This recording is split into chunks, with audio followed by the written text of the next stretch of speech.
quite a few things between our two committees tonight, and I know it's such a beautiful night, people have other things that they might like to do as well. We have Alderman John Vanderleest and myself, Alderman Dave Nennig, and Alderman Mark Stoyer is sitting in to help us make a quorum tonight. So thank you very much for being here, Mark. You're welcome. Okay. First item is approval of minutes of the meeting of May 11th, 2016. We have a motion by Alderman Vanderleest, seconded by Alderman Stoyer to approve the minutes. All in favor signify by saying aye. Aye. Opposed? The motion carries.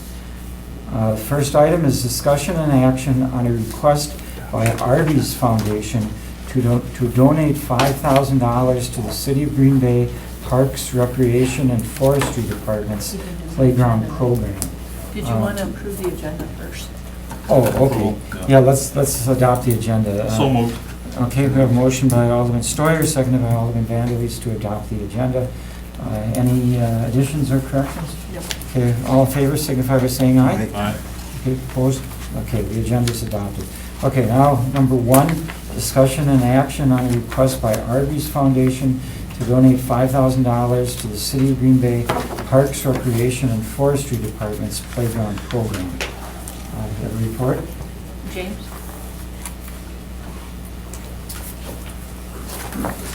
Good evening, Park Committee. City of Green Bay Parks, Recreation, Forest Department was approached by Arby's Foundation. Actually, their national headquarters out of Atlanta, Georgia. They're a nonprofit 501c3 foundation, and they wanted to just discuss a creative opportunity within our community. They've launched this movement through their foundation to educate, mobilize, empower Americans and people in the communities with the knowledge and resources needed to ensure food security for every child. So it's a lot about just, getting kids to realize that there's options out there for food, and trying to have a fun way to engage them and create awareness on that. So they approached us, they said, can we be a part of your playground program and come in. They want to do a 6 weeks starting June 30th. We're doing from 2 to 4. They'll do some programmed activities. Our parkies will actually run the programmed activities, and they'll have volunteers from the local Arby's in Green Bay to come in and just help facilitate those. And they'll bring in some fun stuff for them, but our parkies will still actually facilitate it. They'll just be a nice add-on to the program. And then at 4 o'clock for those 6 Thursdays, we'll actually serve a turkey and cheese sandwich, applesauce, and a milk. So actually it's going to be kind of a fun situation. At Fort Howard, we'll actually have the lunch coming, and then those kids for 6 weeks will all get dinner too at night. So we suspect about 75 to 100 lunches approximately for those weeks. They're also donating $5,000 towards really anything we want that would enhance our program. So we haven't really decided exactly what that is going for because we're waiting on approval, of course, to receive that donation. But we're looking forward to where this could go. And they did say that they would look to build a relationship. They really did actually see Green Bay as one of their target communities from what we're doing in our program. They chose us out of a lot of different markets. So they were really excited about the possibility of actually building a long-term relationship through this. So. That's great. Are you doing it at particular parks or? Yep, this year we're starting in Fort Howard. Okay. Just after discussing with them, they wanted a park that kids, very diverse array of kids, and with Jefferson School being there in that neighborhood, and with just some of the also create a successful situation. We had a really that was one of our Park of the Years last year, and we thought in order to kind of kick the get a good impression on them and actually build that the right way, we chose that park. So. Okay. Any questions? Well, thanks for this, James. It's very good. Very good. Are there? This is the first time they're doing it, correct? Yes. So, are there? Did you discuss a number of other parks as well, or you just? Next year could be something different. That type of thing. That's the hope. If it goes well and everything is positive, and we will build on this. Ideally, all 36 parks. That would be ideal, but we're Right. starting with. They wanted to start with one, Right. and really kind of make the impact in one first. And then if we approve this, then the 5,000 would be Is that something that you would decide as far as the park department what to do with it? We would sit down with the group as well, because they are part of this process, and give them some suggestions on what we do. As you know, we do a lot of these $5,000 type donations to parks that we put together with the groups and ourselves. Okay. All right, that's all. That's all I Okay, have. John? It sounds like a very good proposal. I move that we accept it. I'll Okay. second that. We have a motion and a second to, with some contingencies. All permits and insurance is being obtained, and all costs for the 6 events are the responsibility of Arby's for the food. Okay? Yep. All in favor, signify by saying aye. Aye. Opposed? Okay, motion carries. Thank you very much. Thank you. And thank you to Arby's. Good addition to Yes. our program. Don't need you. Okay, number 2, discussion and action on a request by Steve Vincent to hold a children's fishing tournament and fundraiser at Metro Boat Launch on August 6, 2016. Hi, how are you? Good evening, how are you guys doing? Good. All right, as you said, Steve Vincent is looking to hold a children's fishing tournament and fundraiser at the boat launch on August 6th of this year. The event will begin at 9:30 and run until roughly 5 o'clock in the evening at the latest. This will be the 6th year that he's putting on this event. In the past, they've been held at Shawano Lake. However, most of the participants and the volunteers are from Green Bay, so he's looking to change the venue to make it more friendly for them. The day will include a children's fishing tournament where children will pre-register and get paired up with an experienced angler. The children will be taken out on the bay in the boats and taught how to fish for a couple-hour increment there. And prizes and trophies will be awarded for the largest fish in each class, and there will be a number of prizes that will be given away to nearly every participant. For entertainment, the event will be renting the showmobile from the Parks Department and putting on some family-friendly live music that's sponsored by a local music store. They're putting together kind of a group of not prodigies, but a group that have been taking lessons from them, and they're doing a bunch of family-friendly type music for that. A couple of large tents will be set up in the grassy area with items that people can purchase raffle tickets for, and that's pretty much how they're getting their fundraising there. This group is a 501c3 nonprofit, and every penny raised will be given back to local individuals with medical issues and those with bills stemming from those medical issues. Stephen made plans for the South Bay Marina to handle any overflow parking, so that won't be an effect on the boat launch, a negative effect on the boat launch itself. Steve Vincent will be responsible for paying all applicable fees and charges and other requirements that are required by the special event process. He's going through a special event process with the city as well. And each fishing boat will be responsible for paying the daily launch fee of $5 per boat. We feel this is a good event that'll get children involved in fishing, especially those that do not have that opportunity to go out fishing, especially those that can't go out on a boat and go fishing and experience that for the first time. And with minimal disruption to the flow of everyday traffic out at the boat launch, we think this is a good fit. Mark? Thanks for that. I happen to know Steve. He worked for the city for a while, and he's an upstanding person. So I concur that this would be a great thing. Some of the questions I had were, as far as, I suppose it's up to them as far as what children participate, or? Yeah, they're doing a pre-registration with the children and their families, and then they select based on that. Okay. They try to get everybody involved, but All right.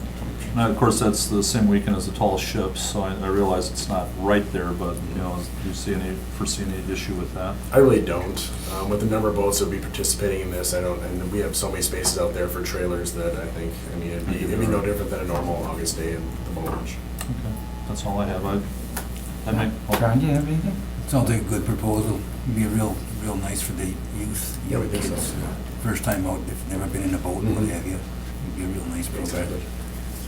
Yeah, I Make a think it's motion. nothing but positive. It's, we're very happy that, to have that offer of doing it here. How many kids can you accommodate? That I do not know off the top of my head. Okay. But I guess it depends too on how many volunteers he gets for the boats. If they run out of volunteers with the boats, they are going to do some fishing from the shoreline as well, up on that area. Sure. Outside of the launch. Okay, some recommendations from our staff? Yes, all costs of the events are the responsibility of Mr. Benson. All proper permits and insurances being obtained. Must adhere to all noise ordinance. No alcohol will be permitted. And final approval by the special event committee.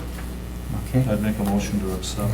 Motion by Alderman Stoyer, seconded by Alderman Vanderleest to approve the request. All in favor, signify by saying aye. Aye. Opposed? Okay, motion carries. Thank you. Thank you very much. Thank you. Okay, third item, discussion and action on a request by Elevation Church to host a free two-day event in Joannes Park on July 30th and 31st, 2016. Do we have someone here? Yep. Okay, we'll take a motion to suspend the rules to hear from interested parties.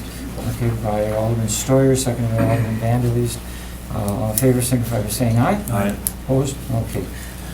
Could you give us your name and address for the record, please? Yes, it's Robert Stein, 1683 Maple Ridge Circle, Sobieski. And this is my wife Jana. Jana Stein, 1683 Maple Ridge Circle, Sobieski. Thank you very much for being here. Do you want to explain to us what you're doing? Sure, we're the event coordinators for this event. Pastor Julie is here as well as representatives from Joannes Park, which we're partnering with on this event. It's just a fun community event to bring the neighborhood together over those 2 days in July 30th and 31st. On Saturday, we'll be doing a free giveaway, basically a free rummage sale for all the neighborhood, anyone in the neighborhood, clothes, household items, things like that. Afterwards, we'll be following up with music in the park. There'll be an open air free concert in the park. And on Sunday, we'll be having a church service in the morning, and then afterwards, a free picnic for everyone in the neighborhood. So that's it in a nutshell. Okay. Any concerns of staff or any issues? Nope. Okay. Any questions by the committee? Alderman Stoyer. Thank you both for coming in. This sounds like a great event. As far as the donation of clothes, can anybody donate to this, or is it through the neighborhood association or what? Anyone could donate. Yeah, in fact, we have a storage locker at the U-Haul downtown where we're collecting things at this point, and then people will be bringing them Saturday morning to set up before the event starts at. I don't know if there's like a press release or something. I think it would be good, citywide or, the area-wide, if people were aware of that, they could bring in some nice things for it. Right, and we'll be advertising in the Joannes newsletter as well, right before the event. Okay, great. That's all I have. Sounds like another great event. Does the neighborhood association have anything to add? Well, we just wanted to state that this isn't our first time. For the record, could you give us your name and address? I know who you are, but. It's a lot of us. Sean Cassini with Joannes Park Neighborhood Association, I'm the president. I live on Doty Street. This isn't our first time walking the neighborhood with Elevation Church. Back in December, we did as a joint effort with the church, we did a blessing bag giveaway, which was basically about the same stuff that they were talking about giving away. We went door to door to the houses and actually knocked on the door. And this is at Christmas time, and they always get food, everybody gets food from food pantries, but they don't get household cleaning supplies. They don't get a blanket. They don't get candy. This is stuff that the church brought there, and I stood at, the very first thing that took my breath away is I stood at City Stadium, and that's where we all met, is at the parking lot of City Stadium, because that was the only place we had that was big enough to handle this, and I thought it was just gonna be a small event. It literally looked, there was like cars coming from everywhere. And they come in and they Christmas carol as they walk down the street. They went door to door, and basically all they asked is if they could give them a blessing. If they didn't want a blessing, they hand them the bag and wish them Merry Christmas and walk away. The most remarkable thing, I watched a Christian pray with a Muslim that day, a Muslim family that lives in our neighborhood. And I also watched a Jewish family pray with a Christian family that day. And it took my breath away. And that's why, and the neighborhood association board was with us. We had representatives. There was three choir groups, Yep. and we covered basically 3 streets at a time. And I had 2 people from our board with each one of the groups because I wanted to make sure everything was non-confrontational. That we didn't have any problem coming back to the city level. This church handled it in such a classic style that in itself took the breath away from all the board. Just how classic they were. Because city services warned us, the separation of church and state, but they never crossed the boundaries one time. Everything I asked for, even in the planning of this, everything I asked for, they exceeded it by a long shot. So they did a great job, and I think this is also another good event for joining. Okay, thank you very much. Any other questions? I think it's a good thing. Comments? I would Okay, make a we have some motion. contingencies. Yep, the same as usual, Yes. but I'll read it for the Okay. record. All cost of the event are the responsibility of the Elevation Church. all proper permits and insurances being obtained by them. They must adhere to all noise ordinance, no alcohol, and final approval of a special event permit. Okay, we have a motion by Make a Alderman motion to Vanderleest, accept. seconded by Alderman Stoyer to approve the request. All in favor, signify by saying aye. Aye. Okay, motion carries. Thank you very much. luck. Thank you very much. Looks like a great event. Have fun. Okay, the fourth item, discussion and action on City of Green Bay Park Behavior Policy. We have our city attorney, Vanessa Chavez here. Vanessa, do you want to explain to us what it's all about? Yes, Mr. Chairman, members of the committee. So this is a policy, we have in front of you is a policy that is a direct response to a lawsuit that we recently settled, where we were banning people from public areas without giving them a process to actually go about appealing that. This is an attempt to address that. It's been vetted by my department to make sure it complies with the requirements of law. We have sent it to Parks to make sure that it's something that's workable by them, and we have worked with the police department as well to make sure that they understand and it's something that they can actually enforce. What it basically does is allow banning to occur, which is an acceptable practice. It's just that the way we have to do it is to actually go about banning before we actually declare somebody trespassing. So we've said about the in the inappropriate behavior section, the instances that we've declared are things that can get you banned. Then with the banning process, the violations, it sets the notice procedure, how you're going to tell somebody that their actions are inappropriate, and that they're going to be banned. And the banning process basically says that we're going to allow somebody to be banned for up to 6 months, and then if they are found in the park again within that ban period, then at that point they could be banned for up to a year because they're obviously not following the rules. And then from there, they have an opportunity to appeal it to the parks director or somebody designated by the parks director to handle those. Not to appeal it, but to have the parks director approve it. So the police department will be the ones actually telling somebody that they're going to be banned, but it's not actually finalized and ready to be appealed until after the parks director or the designee actually says, yes, we agree with you. The reason being is that technically the police department doesn't have authority to tell somebody we don't want you in the parks, because it's the parks that actually has authority over the parks. So we need the parks director or the designee to agree with that. And then from there, if they disagree with that, then they can appeal it to this committee to actually determine whether or not the ban is appropriate or if the term should be modified. So that's the whole purpose of this policy. Like I said, we did vet it. We made sure it's going to work for both the Parks Department and the Police Department, and on our end that it follows the requirements for due process. Okay, Mark, do you have some questions? Yes, well, thank you, Vanessa, for this. My understanding is this is the first time that you're bringing this forward. We haven't had a policy like this before. Correct.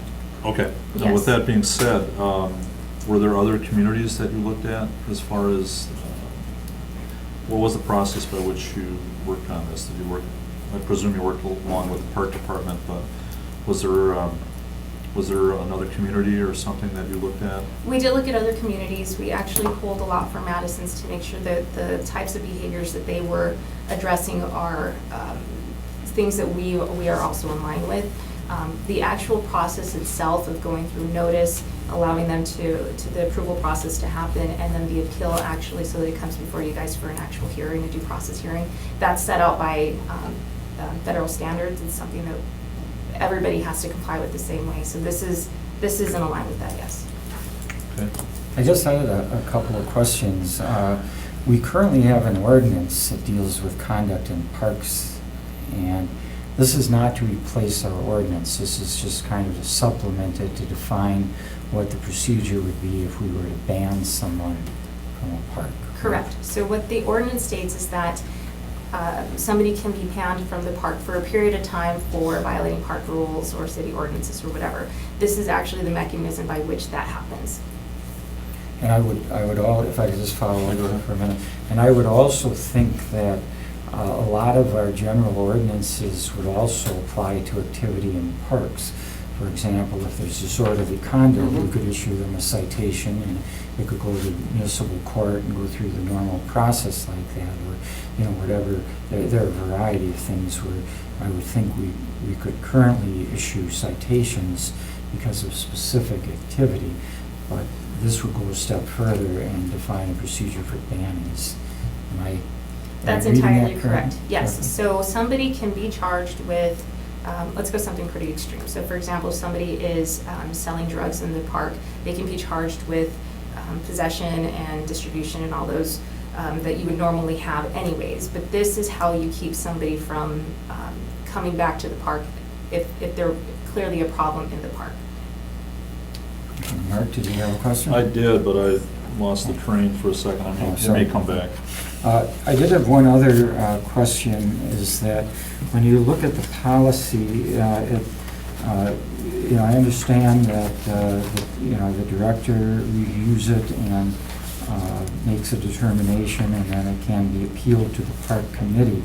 The final paragraph there, it says that the decision of the park committee shall be reviewable in Brown County Circuit Court by certiorari within 30 days of the receipt of the final determination. What is that all about? How does that work? So that falls under the concept of due process. So whenever you have a due process, whenever you're dealing with somebody, I've been doing trainings on this, so I hope I'm not over just restating stuff you guys have already heard. But anytime you are taking somebody's rights away, or you're applying a specific ordinance specifically to a person, you have to give them certain due processes, and that requires notice and a hearing, and then they have the opportunity to actually, once they've gone through that process, then they can actually take it to court to see if they can have it overturned. That's where it goes out of your hands, and once it gets to court, we have to make sure that we've done everything on our end, because we can be subject to liability for failing to provide due process. So for example, the case that we had, that we had to settle, we didn't provide the due process. They were always entitled to go to circuit court in order to make sure that we're applying things the way they should. But if we don't allow them to actually go through this means of due process at our level, then the city is potentially liable. So the opportunity is always there. It's just making it clear for them. Okay, Mark? I remember what I wanted to say. Vanessa, I don't know if this would be with you or with the police as well. Would there be, like, for lack of a better term, a no-serve list? Would there be something with pictures of these individuals that, I don't know, I should probably relate that to the police department. That is probably better for the police department and about how they're actually going to go about banning people. But I imagine that they will be given something. Well, I wouldn't think it would happen very frequently. Right. But it's to have a procedure in the event that it does. The procedure that we now do is that in the event that they kick people out of our parks, what they do is on a weekly basis, they send us information with who those people are. If they have photos, they send those photos along with us, and then we review those on a weekly basis. And if we have any questions, we relate those questions to the police department. Right.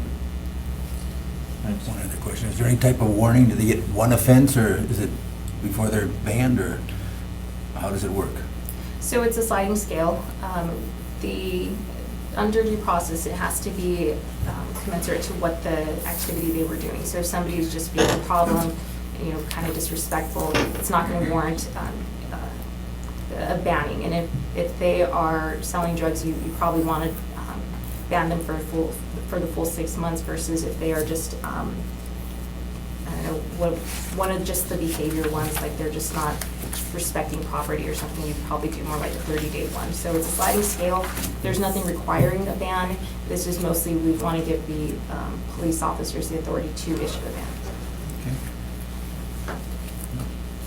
Okay, would the police department like to comment? Yeah, my name's Officer Francis with the Green Bay Police Department. I'm one of the neighborhood beat cops that work in the FAR District D thing. And we approved the way the policy states and everything is now. And I'll tell you with what my experiences have been in the park. When you've dealt with certain people and certain kids, they know they move on, some move on. Some will continue to talk and badger and do everything they can because they think that they're untouchable because they are juveniles, okay? And then we need a place to, or we have to move them on, and we would give them a citation for disorderly conduct, depending on whatever the situation is. But the 6-month ban is really what we're looking at. For if we have to issue a citation and it comes to that point, the 6-month ban is what we're looking for. I want you out of the parks. I want you off the city deck. I want you off of every place. I don't know where you're gonna go, okay? And will they reoffend? Probably. And they're gonna get another ticket from me, or someone else, when they find out that they're on there. But our big thing is we have to get them a place, we have to move them on, and the 6-month, we talk about the sliding scale being 30 days, 20 days. Not everybody knows that. If I deal with them in my District D park way out here, and they're kicked out, it's not specifically known, no, I gave them a, get out of here for 30 days. Okay, and then they go over to Joanne's 5 days later and get involved in something. I didn't give them a ticket or anything, but I told them I kicked them out of the park. It's not well known, but typically if we do that and we ban them for 6 months, we have the paperwork that bans them, we have everything documented there. And that's our biggest concern for us, and talking to some of the other neighborhood beat cops, because we usually deal with the kids. We're right there, and people come to us first with them, or our captain comes with us with the names and things like that. So, and we're probably gonna be the ones that are gonna be notifying these kids and the family of the situation if it comes down. The road officers are probably way too busy. If I get a list of kids at the park, you say, hey, this is a problem, or whatever the situation is, and we have to follow up on it, we're probably gonna get that, so. Yeah. At one time, we had, I don't remember how many there were, but we had park police Right. that were specifically for, handling incidents in the parks. And, it's before we had the community policing program that we have today. So now we do kind of rely on all of the officers Yeah. throughout Yeah. the community to try to maintain order when it's necessary. You need an approval? Yeah. Motion to approve. Okay. Is there anyone else that wanted to speak on this? Death. I got a question. We let Alderman Galvin speak. We've got this set up for the parks, but what about, would we be better off having a general policy that would apply to the farmers markets or any other city property, or is this just, So that actually brings up a really good point. We recognize that this will have to be done for all city property. Parks were the most important. We needed to get that one done right now because of the programs that are starting soon. And so that's why this one's coming up first. But you will be seeing more for all the different properties on that city. Okay, we then have a motion from Alderman Nicholson to approve. Now, it has been suggested that we change the title on this to be called the City of Green Bay Ban and Appeal Policy. To make it clear that it's regarding bans, banning, and appeals. So is that the motion? Okay, Yes, that's the motion. okay, so we have a motion and a second by Alderman Sawyer, or Alderman Van at least. Okay, all in favor signify by saying aye. Aye. Opposed? Okay. Policy is approved. Thanks, Vanessa. Thank you. Thank you. Okay, we'll go on then to number 5, which is discussion and action on a request to accept a $75,000 grant award from the Fund for Lake Michigan to be applied toward beach engineering services at Bay Beach Amusement Park. Numbers 5 and 6 both kind of deal with the same thing, with grants from different sources. So, do you want to give us a Yep, report on that? I do.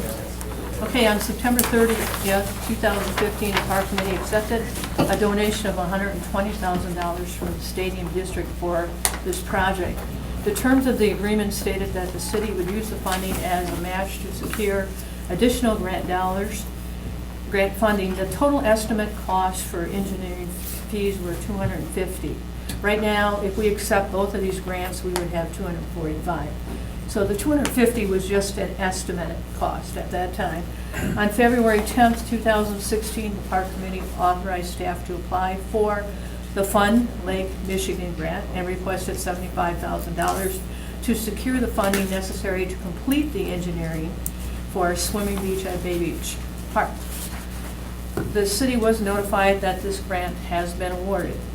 The mission of this Fund Lake Michigan is to support the efforts that enhance the health of the lake, Michigan, and the shoreline, and the benefits of the people, plants, animals that depend upon the system for water, recreation, and economics. Approximately $4 million per year in a 25-year period will be dispersed through this grant program. The grant is 100% privately funded. So although the city does have these matching funds, there is no matching fund that is required for this grant.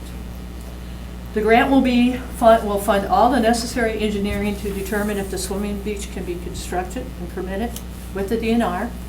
The studies will look at all the aspects of the beach, including water testing, beach placement, piers, boardwalks, parking, bathhouses, and other amenities. The end result will be a completed conceptual beach design, a detailed construction cost estimate, the creation of final plans and specifications necessary to bid out the construction of the beach with all desired amenities and all of the permits to be secured. That's for the first grant. Okay, motion to approve. Okay, is there any discussion? I would second. Do we have a second? That's motion by Alderman Nicholson, seconded by Alderman Sawyer to approve. Any discussion? Any questions anyone has? I think we've talked about this before, and we have a number of months ago selected an engineering firm, Patrick Engineering, correct. Patrick Engineering, to lead the process here. So it's nice to get the funding. Okay, we have a motion and a second to approve. All in favor, signify by saying aye. Aye. Opposed? Okay, motion carries. Number 6, discussion and action on a request to accept a $50,000 grant award from the Wisconsin Coastal Management Program to be applied toward beach engineering services at Bay Beach, Michigan. Motion to approve. Okay. Okay, we have a motion by Alderman Nicholson, seconded by Alderman Vanderleest to approve. Is there any discussion? Pretty much the same. Is there anything staff That's what wants you to said. report on? No. Just kind of It's the thing. same as what I just described to you. Okay, and I- all right, that's all I wanted to know. It just continues the process that we had begun a number of months ago, and it's nice to be getting those 2 grants. Did you want to say anything, Chip? No? Okay. No? Okay, so we have a motion to approve. All in favor, signify by saying aye. Aye. Opposed? Motion carries. Very good. That gets that project going. And the director's report. Oh, our pool's open this Saturday, and we're going to have great weather. High 80s, low 90s, so it should be a great opening weekend for pools. All the waiting pools and splash pads are also up and running now that schools are out. Our playground program opened today, 36 playgrounds. Our Joanne's Skate 8 Park is now repaired. Remember, we were doing some caulking, so we had to close it down for about 10 days so that we could re-caulk the whole skate park. And we just opened it on June 4th again. We planted 460 trees throughout the city this spring. We distributed 1,280 arbor trees to school children. May 30th, we started the construction of the Falling Star at Bay Beach. So we're up and running, and hopefully we'll get that done. What do you think, Dan? End of July? End of August? July. Okay. The Atkinson Wall is now completed. Yay, Mark. Yay, neighborhood there, Mather Heights. We've gotten a lot of great compliments about the wall. People were really happy with how it turned out, and they've called in and said that, it was a nice job, and they're very pleased with it, so we're happy about that. Kids Day will be held June 24th. That's the day where we celebrate kids in the city. The mayor's luncheon is from 11:30 to 2 at Light Park. Marcus Cinema, the Children's Museum, Croc Center, Neville Public Museum, the Green Bay Botanical Gardens, the Y, the Packers, the Bullfrogs, the Railroad Museum, the Pizza Ranch, and Happy Joe's, and of course all of our facilities, from pools to Bay Beach to programming, will be free for kids on that day.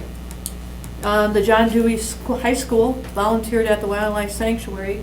They volunteer every year, and they go out there and they pick garlic mustard removal. They did 7,000 pounds of garlic mustard removal, which is pretty awesome. And this was all done by the students of their school. So we would like to thank them for their efforts and how well they did in it. The fishing area is really, really busy over there. If you run by on a weekend or even during the week right now, you will see cars lined up all over East Shore. It's just a really nice place for young kids to go and fish. And that concludes my report, Mr. Chairman. Okay. Motion to receive and place on file. I just want to add one item. Okay, do you have a question? Yes. John? Go ahead, Mark. Go ahead. I just wanted to mention that with the wall going up at Atkinson Park, I believe that there's going to be an event on June 25th. And you might have to go to the Mather Heights Neighborhood Association newsletter or online, and they'll talk about that. I don't have all the details. Do you have the time on June 5th? I do not. Okay, I'll look it up, thank you. If we can, yeah. Yeah, I know that was a project that the neighborhood was waiting on for a while. A long time. And it is nice to get that completed. For Kids Day, just one thing to add is that the programs and the wristbands are available in Park and Rec, and are also available from neighbor associations and Yep. other places And the libraries. in the library. Yeah. John? Okay. I Yes, had one John. question. Is the park department, do they handle the, in other words, the dock over here where the big ships are coming in? I got a letter from the county stating that along the face of the dock that there's a lot of large spikes sticking out. I'll kind of addressing it to the engineering department. Are they going to take care of those issues before they bring the big ships in? Yeah, engineering, that's already been addressed by them. They're It's been looking at addressed. it now. We're going to come up I had a with couple of calls on it that, you know, they prior were, to because the big ships coming. were coming and they just didn't want to damage those ships. Yeah. So that's great if they're going to take care of that. We're going to take a look at it and get it fixed prior to that. Yeah, even if they do a temporary fix, is, you know, I think what they're looking for. Okay. So that's great, that's good news. Okay, anything else? Okay, motion then to approve, to accept, to receive and place and file the director's report. Okay. I'll second. Okay, made by Alderman Nicholson, seconded by Alderman Stoyer. All in favor, signify by saying aye. Aye. Opposed? Okay. Then we'll entertain a motion to adjourn. Motion to adjourn. Okay. Second. By Alderman Nicholson, seconded by Alderman Vandelis to adjourn. All in favor, signify by saying aye. Aye. Opposed? We stand adjourned.